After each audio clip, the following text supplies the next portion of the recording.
Hello, everybody. My name is Frank Ruda, and together with my friend and colleague Agran Hamza, we're today recording a special and extraordinary and short segment of the Crisis and Critique podcast. Our first guest in the autumn session of the podcast will be Jean-Pierre Dupuy, but the segment that we are recording today is meant to mark and celebrate the most recent issue of the journal Crisis and Critique, which we have edited together and which was published very recently on crisisandcritique.org. It was devoted to the oeuvre of Slavoj Žižek, and we're especially proud and hyper excited to have Slavoj Žižek with us to talk about the issue briefly. As you know, Slavoj, we published the new issue of Crisis and Critique, which is devoted to your work and also includes two pieces, one article and a short letter by you. What is your overall impression of the issues? Any thoughts? Here it will turn out that precisely because I am fascinated by the issue, don't laugh, this is literally true of me. I haven't yet read the texts because I am afraid. I'm horrified when somebody writes directly about me, you know, with secret hopes, and then if I don't understand something, I get depressed and so on. So I need some time to properly read it. It's not that I am afraid that I will be disappointed. I don't apply to you a nice expression I read somewhere. They have in Japan, I think, a special expression for a woman who, it's sexist, I'm sorry, who, if you look at her from 20, 30 yards, looks beautiful, but when you approach her too much, you see she's not so beautiful. And the same should hold why not for men. No, it's not that. On the contrary, I'm afraid that I will be too fascinated, but I look forward at reading it. What I like a priori is just that it's not just the usual gang.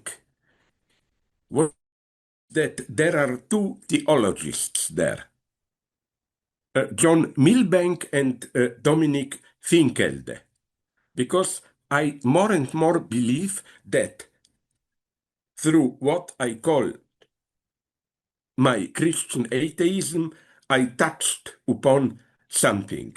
The key thing is to distinguish between my Christian atheism and so-called cultural Christianity, which is now there even with all Enlightenment critics of religion. They claim, okay, we know there is no God, blah, blah, but nonetheless, the Christian ethical edifice is the best we have. No, that's not my point. I look precisely at the darkest point of Christianity.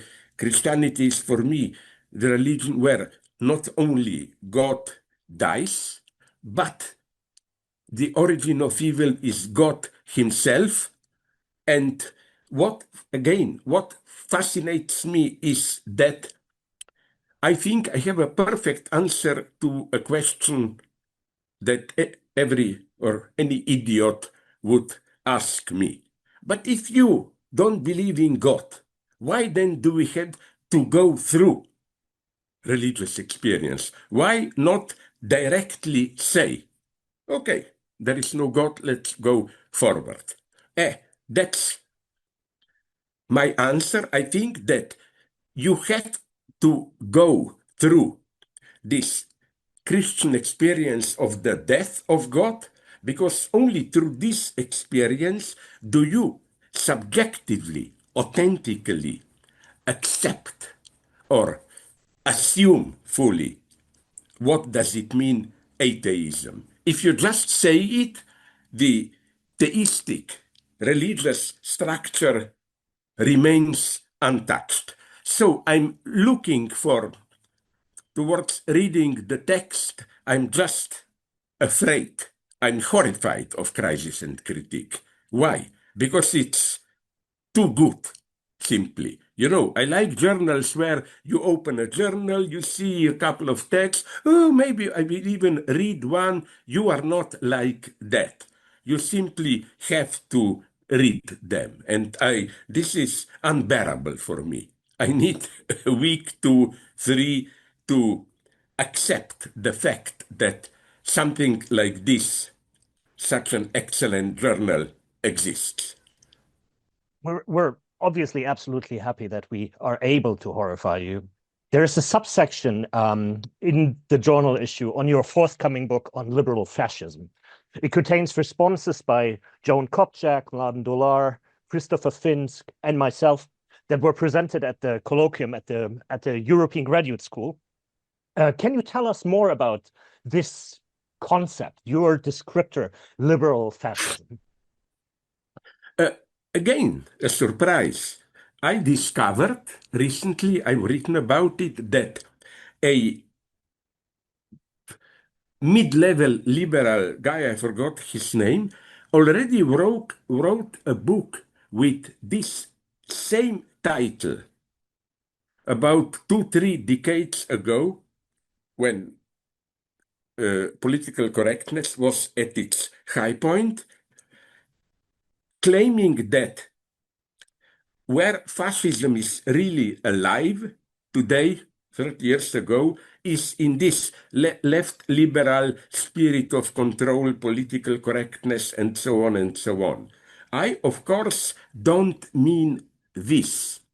I am aware of the distinction, which is clearly discernible in the American political context, between liberalism, which involves this soft left leaning, and libertarianism, access on individual freedoms, and so on.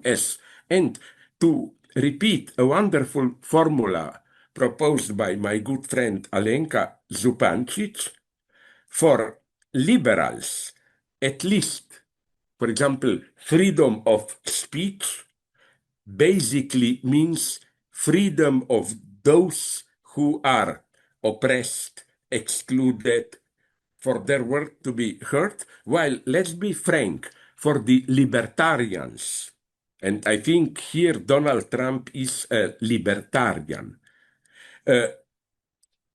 freedom of speech simply means, without any politically correct or what rules, we should be free to attack, humiliate those who are powerless, our victims. So even this liberal hypocrisy of sympathizing with the victims is dismissed. We can just be brutal. But my point, the effort of my forthcoming book is that it's not simply a new form of fascism, what is emerging today. I'm critical of this new example of the old leftist laziness, where when a leftist sees something that he, she, it, they really doesn't like, and then, because they are often lazy to think, they say, oh, what's the worst thing from the 20th century? Fascism, so this must be a new form of fascism. Yes, it is, but in contrast to, let's call it traditional fascism, with its authoritarian structure and so on, it is really libertarian. It brings this false spirit of freedom to its extreme, and it's the old, well-known Hegelian paradox that if you assert the capitalist notion of individual freedom to the extreme, you don't end up in chaos, you end up to regulate this freedom, you end up in the new form of dictatorship and regulation, which is even worse than the ironically, I say this, the good old political correctness. Second point, I think we get here two forms of, more than two even, three, four forms of this new fascism. One is the Trumpian fascism. Then we have what I generally call the new soft fascism. By soft, I don't mean it's not so bad. I just mean it doesn't have this self-destructive tendency that we find in Nazism, for example. It can go on reproducing himself. So, to put it in traditional terms, it's not Hitler, it's more Franco in Spain or Salazar in Portugal. It could go on. And what I am afraid is that this type of fascism, today, it is its moment. I think that the entire world moves in this direction. Look what happens even with, this is the greatest tragedy for me, leftist, they pretend to be leftist, regimes in Africa, South Africa, Angola, and so on. Officially socialist, but incredible corruption, all grounded in some nationalist ideology. Look at China and India. It's in both cases capitalism, but in a very fascist way, corrected by strong nationalist ideology and certain level of state control over economy. But especially important is for me the axis which still exists between Trump and Putin, as we saw in the recent Alaska negotiations and so on. In spite of all the new conflicts and so on, of course, Dugin doesn't really want the peace. How they immediately found a common ground. The two speak the same language. So let me briefly include an anecdote which I like. And this would be also the answer to your question, what really annoys me today or especially horrifies me. I would say it annoys me, but it makes me very glad. Some of people who listen to us may remember that back in May 2025, Russian bookstores got an official letter from some ministry with a list of 37 titles that should immediately be removed from sale, destroyed. The list included, apart from some very strange names like the Japanese novelist Murakami, it includes a book of mine, Žižek's jokes. I was surprised, so I'm there on the list again. But then, a couple of days ago, I read a text of how there is a new tendency now in the United States, a new tendency among the newly born Christian fundamentalists in the United States. Many of them go, and it's a tendency, massive, go now through their home library and throw away whatever by mistake remained there of their leftist youth.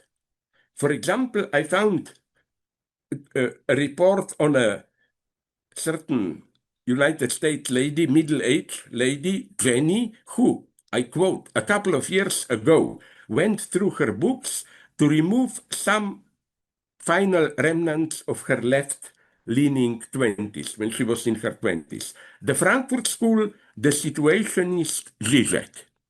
She burned them, all the books. So you see, both never fall into this fake opposition of Trump against Putin and so on. They are two faces of today's global new fascism. If history is allowed to go its own spontaneous way, it's new liberal fascism.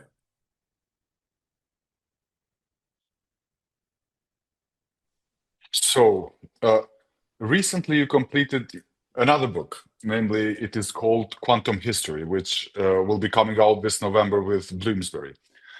Since at least the 90s, you have been thinking about quantum physics with psychoanalysis and German idealism.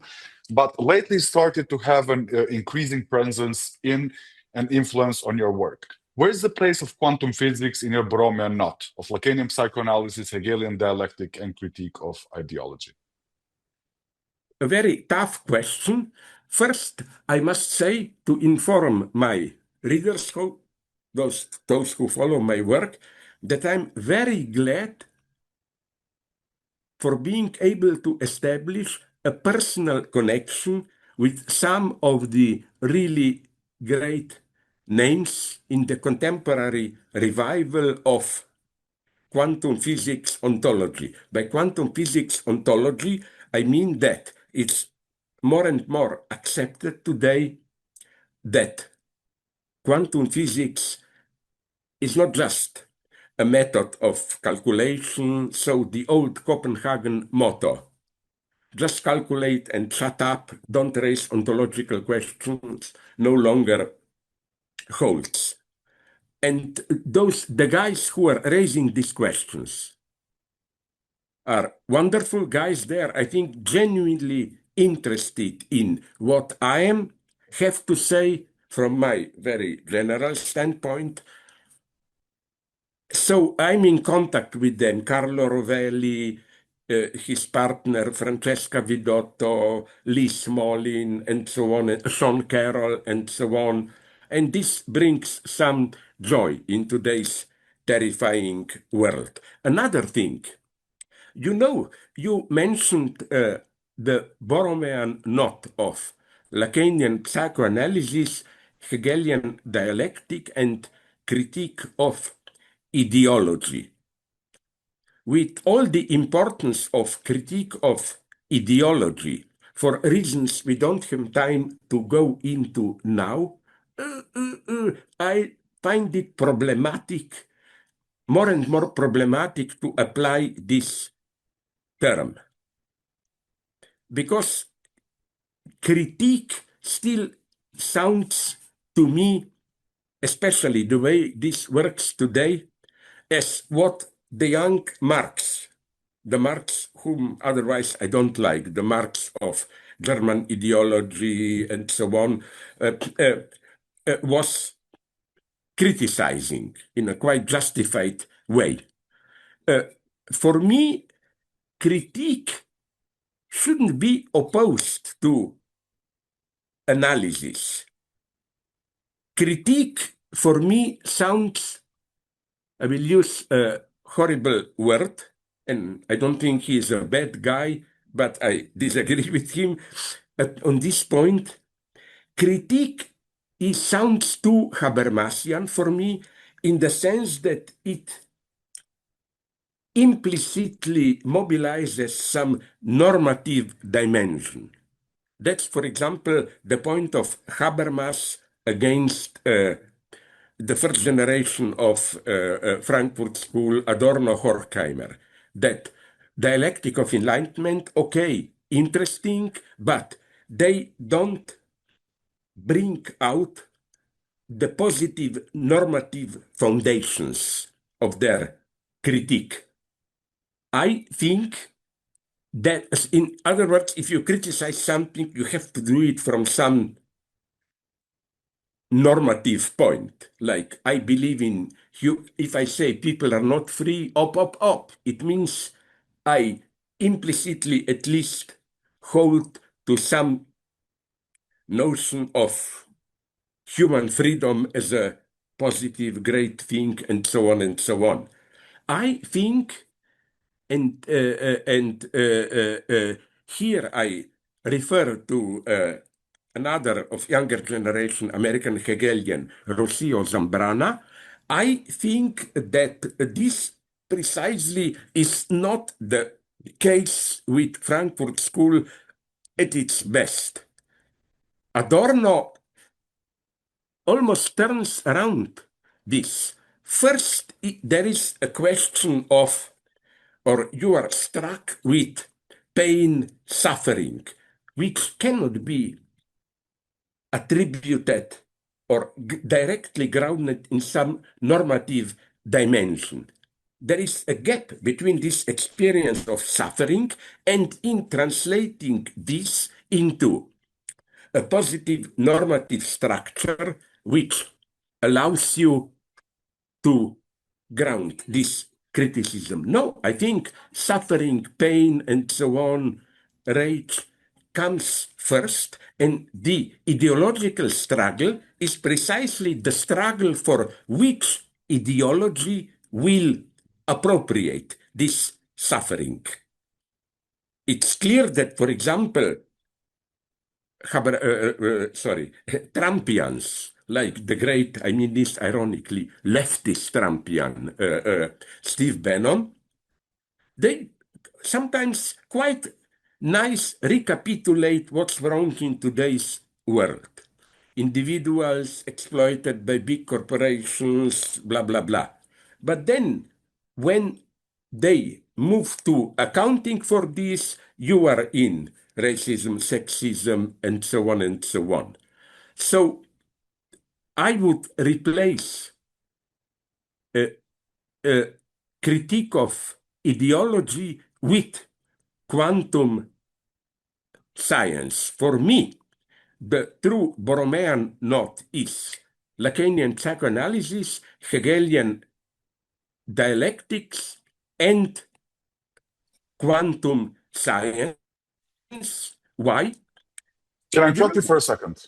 Sorry? Can I interrupt you for a second? Because we have one more quantum physics question, but you mentioned, just a quick remark before going there, you mentioned Carlo Rovelli, and we are negotiating with him to get him in the podcast in later this year or early next year, I think. That would be a big hit for you, so that you also move out of this narrow circle of known faces and so on and so on. Yeah. So let me ask this question, because I think it really connects well to what you were just saying. So quantum physics allows us to read history as superposition. That is a field of pure contingent possibilities. The thoroughly contingent becomes necessary only retroactively. It seems that you have always been looking for a way to read the present and the past in order to produce a different future. So how does quantum physics differ from your earlier methods of reading history in terms of event, act, and so on? Does it also change how we should read your work? What would a superimposed Žižekian reading of Žižek amount to? I really hate you, Agon, because you asked me a difficult question. You directly, you directly hit me where it hurts. So I think that behind all your proverbial kindness and so on, every intelligent listener got your truly evil nature. Now, because again, it's very good question. I would add a couple of things. First, quantum physics is much more than this method of how necessity emerges retroactively through global or whatever contingency. I don't think that quantum physics first simply advocates contingency. Many other views do it. With quantum physics, yes, you have contingency, but this contingency is in some sense deeply deterministic. The curve of possible collapses of a certain tendency multiplicity of wave collapses is strictly determined by so-called Schrödinger's equation. What interests me in quantum physics is not so much how the collapses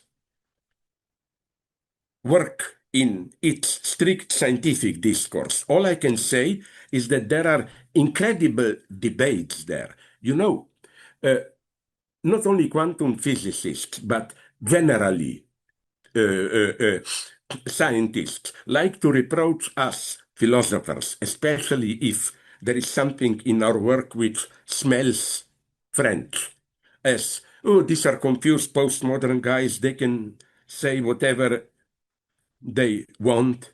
But this is the situation today of the discourse of quantum physicists. You can say there is a collapse, but then you have different definitions of when it happens, like at the moment of observation, later, and so on. Then you have a very strong tendency again to deny that there is collapse, to advocate the multiple realities version.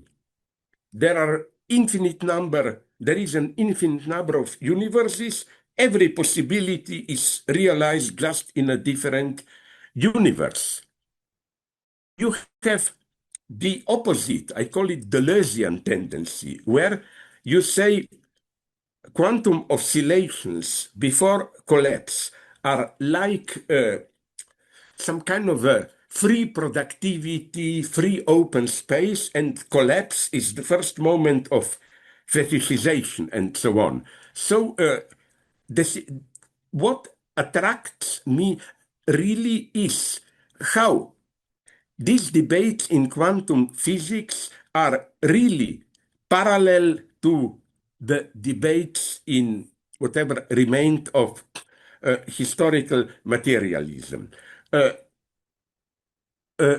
What changed in my view, where I would superimpose my contemporary view to what I was writing years ago, and especially where I now see clearly the distinction between what I am aiming at with the notion of collapse and so on, as a political category, applying it to a social space, and what, for decades ago, my good friends like Alain Badiou developed like the contingent event, also in the sense of a basically contingent, even voluntarist decision, which retroactively structures the field, is that I am more inclined to the quantum physics of the notion of collapse and apply it to history. Namely, the idea is that collapse is not I'm observing a perplexed situation of multiple options, and then I, in the Badiouan way, heroically decide, this is my choice. No, this choice is always a trap. True collapse always happens in a second step. It is, as it were, unexpected. Let me take a mega example.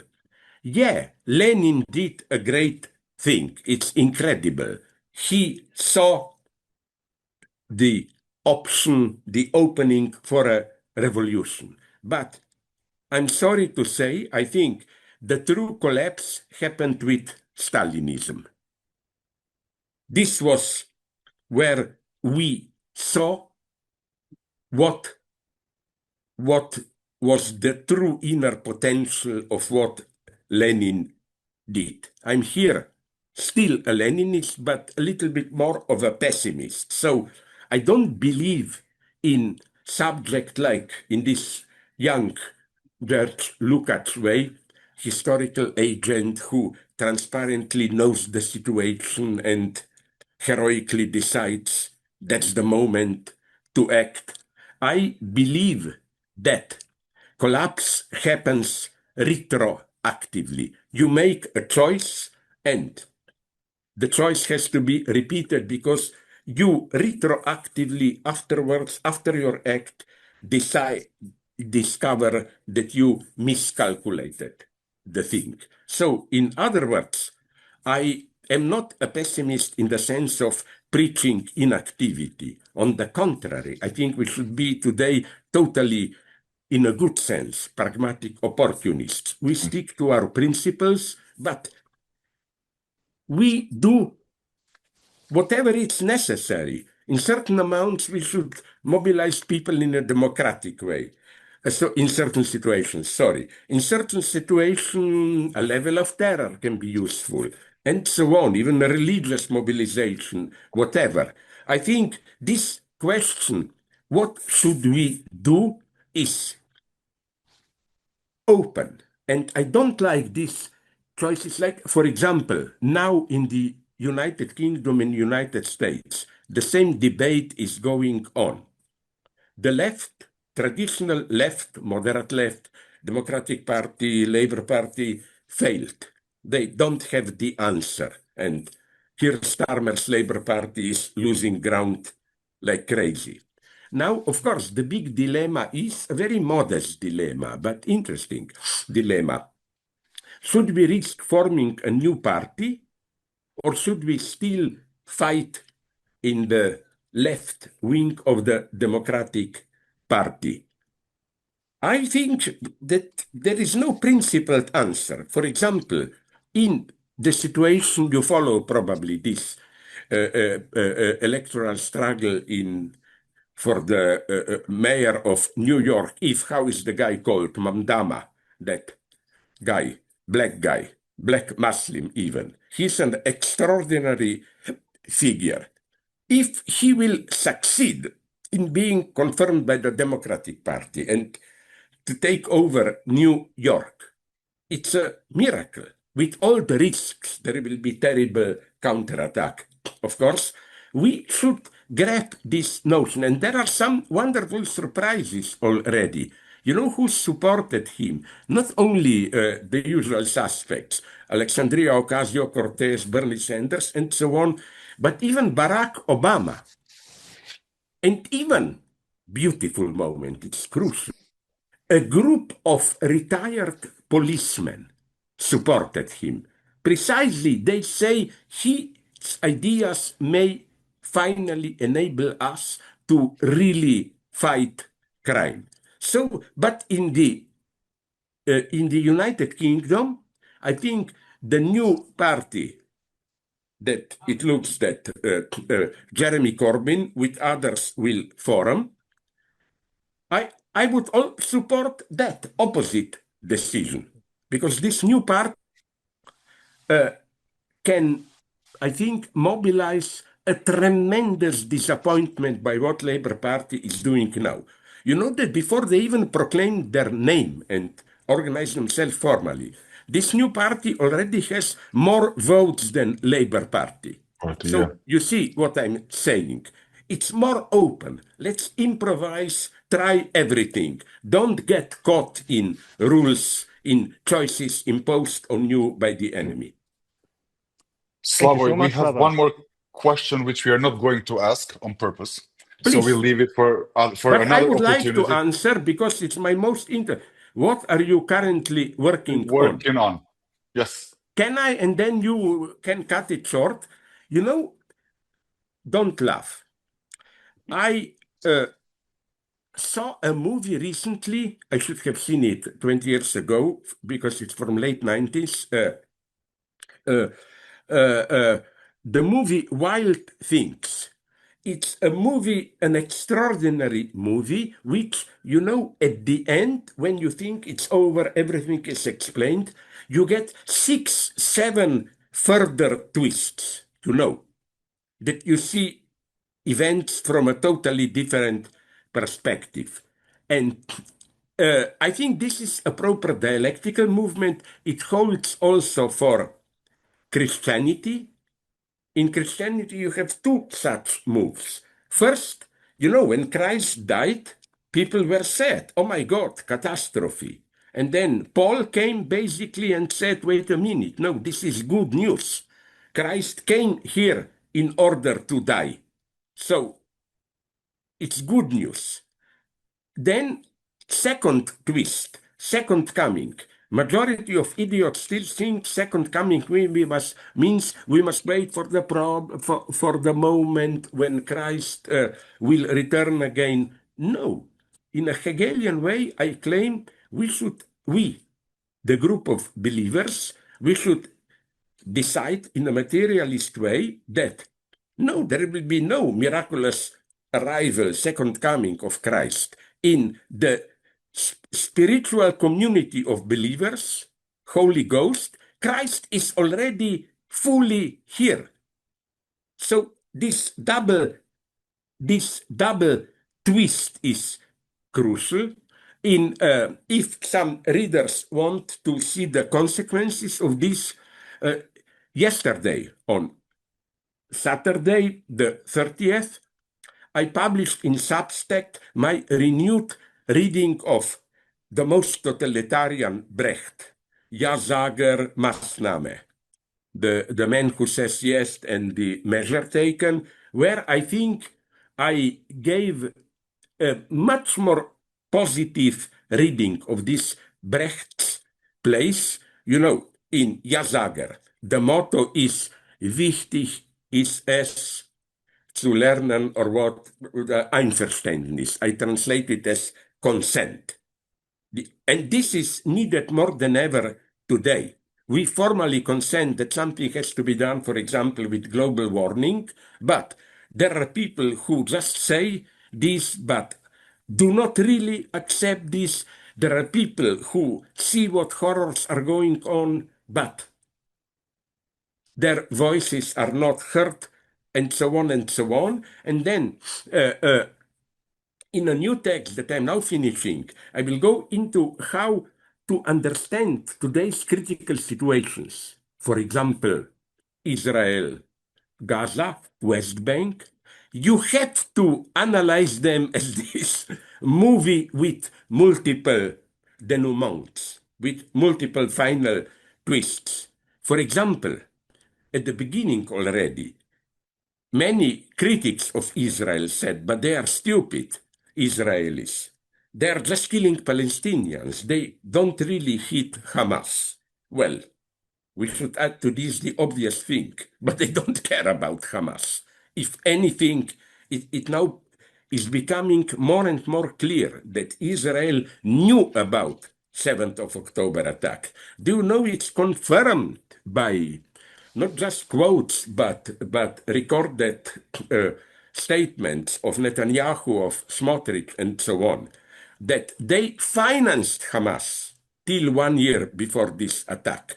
Because for them, as long as there is Hamas there, it means Palestinians will not be a unity, and there will not be an actual tendency for the state of Israel. So again, what critical conclusion, it's not just a funny exercise in history of literature and religion, is that today analyze political events like crime novels with multiple denouements. You may think you have the guilty guy, but there is always another twist to be added. Thank you so much, Slavoj. Thank you so much, Fantastic. Slavoj. We truly appreciate this very much. I am grateful to you because you can include this or not into the podcast, but it's very sad. I am getting old, tired, exhausted.